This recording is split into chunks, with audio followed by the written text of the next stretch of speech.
Yung nagustuhan ng aking anak na binata para i-partner sa kanyang bread. Ito ko ng maaga ngayon para sa dinner. Ayan. So we're home, guys. Ha? Ito the vlog. Okay. So mag-haul ako sa grocery, guys. Is kumuha ako ulit ng fried na powder.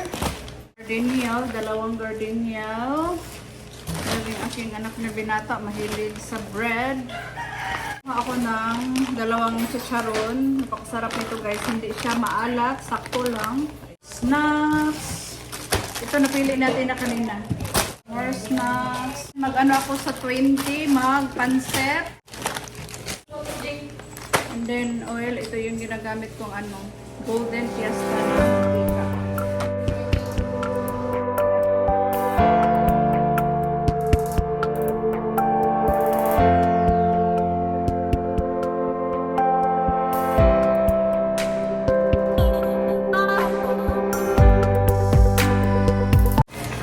Pork dahil magluto ako ng kaldereta.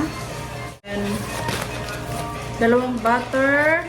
Sa previous vlog ko na sa masarap kumain ng chorizo, guys. So kumuha ako ng itatry ko to si Virginia na chorizo from Cebu.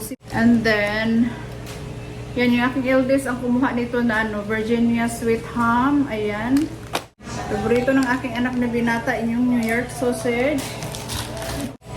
Then, dalawa pala yung kinuha ng aking eldest na sweet ham. Kumuha ko ng dalawang ham ko kasi ito ay yung nagustuhan ng aking anak na binata para i-partner sa kanyang bread.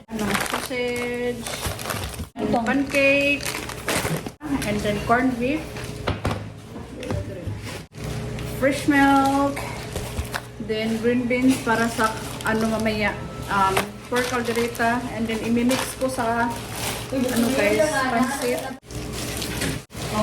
And then, ayan, biscuit.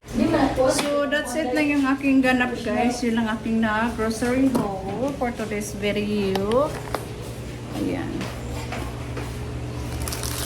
Ayan, magluluto pala ako ng And then, hindi ko na to ilagay sa sa freezer dahil magluluto ako ng maaga ngayon para sa dinner. Ayan.